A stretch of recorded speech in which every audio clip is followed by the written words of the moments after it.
Carmen attire la colère des Chinois. Une nouvelle photo de Carmen Sama suscite colère et indignation sur la toile. Pour plus de détails après le générique.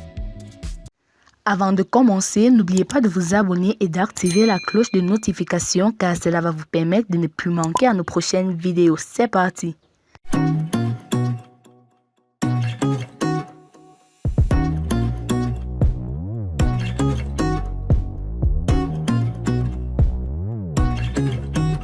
Suite à la publication d'une photo prise près d'une croix du Christ, Carmen Sama suscite colère et indignation sur la toile. Si jusque-là la veuve 100% bio de DJ Arafat faisait sensation avec ses photos postées sur ses comptes des réseaux sociaux, elle aura cette fois-ci suscité la colère et l'indignation des internautes après une nouvelle publication de photos sur son compte Instagram. En effet, contre toute attente, Carmen Sama, la veuve de DJ Arafat, a posté ce mercredi 12 janvier 2022, une photo d'elle prise près d'une croix du Christ, dans une tenue décolletée. Cette photo devenue virale, suscite une pléthore de réactions des internautes sur la toile. Certains même qualifient l'acte de Carmen Sama de comportement très lourd, pour dire qu'elle a exagéré cette fois-ci en s'affichant dans une telle tenue près d'une croix du Christ. Sans doute ces derniers dénoncent un manque de respect de Carmen Sama pour la croix du Christ. Faut-il comprendre par ce fait que nos stars des réseaux sociaux sont prêtes à tout faire pour le buzz? En tout cas, contrairement à ses photos précédentes, la veuve de DJ Arafat suscite colère et indignation des internautes avec cette nouvelle photo qui continue de faire le tour de la toile.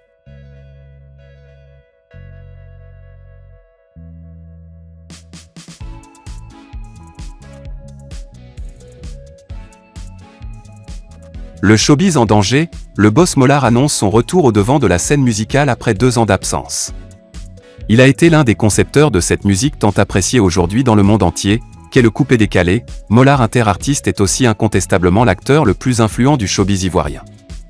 Grande icône du coupé-décalé, Maury le Mollard a cependant disparu de la scène musicale ivoirienne depuis maintenant plus de 2 ans, même s'il continue à être actif dans le showbiz à travers la production artistique, l'organisation des spectacles et concerts ou encore l'organisation des événements de récompenses et distinctions, Primude. Dans une nouvelle sortie sur les réseaux, l'artiste a fait part de son envie de reprendre le service.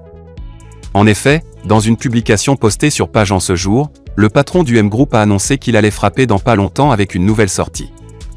Mollard, dans quelques jours, après 2 ans d'absence, a-t-il déclaré. Après avoir visionné la petite séquence ou l'extrait de la vidéo de 1,02 secondes, que nous a gratifié l'artiste boucanier ivoirien, l'on se rend compte que ce nouveau single, dont le clip a été en partie réalisé en France, Paris, par Alain Negbele, est très prometteur. La vidéo de ce clip dont on ignore encore le titre est d'une qualité exceptionnelle, idem pour l'arrangement.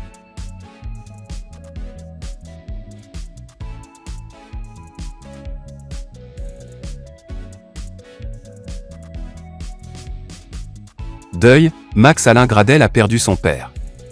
L'international footballeur ivoirien, Max Alain Gradel est frappé par un malheur. Il a appris ce vendredi le décès de son père alors qu'il est en préparation avec les éléphants de Côte d'Ivoire à Djeddah en Arabie Saoudite pour la Coupe d'Afrique des Nations, CAN, 2023. Papa je t'ai dit je vais à la quand j'arrive, a publié Max Alain Gradel sur sa page Facebook suivi des émoticônes de pleurs. S'en suivront les présentations de condoléances des acteurs du football ivoirien ainsi que des fans du footballeur. La CAN s'annonce avec un goût très difficile pour Max Alain, meilleur ailier en Turquie en 2021. Max Alain Gradel connaît hélas le même sort que le portier des éléphants Sylvain Gbagbo qui avait perdu son géniteur mercredi 20 octobre 2021. Il avait appris la mauvaise nouvelle après sa brillante prestation face au Malawi lors des éliminatoires du Mondial 2022. Les coéquipiers de Max Alain Gradel ne tarderont pas à apporter leur soutien à leurs coéquipiers comme ils ont toujours su le faire durant ces moments difficiles. Toutes nos condoléances à Max Alain Gradel.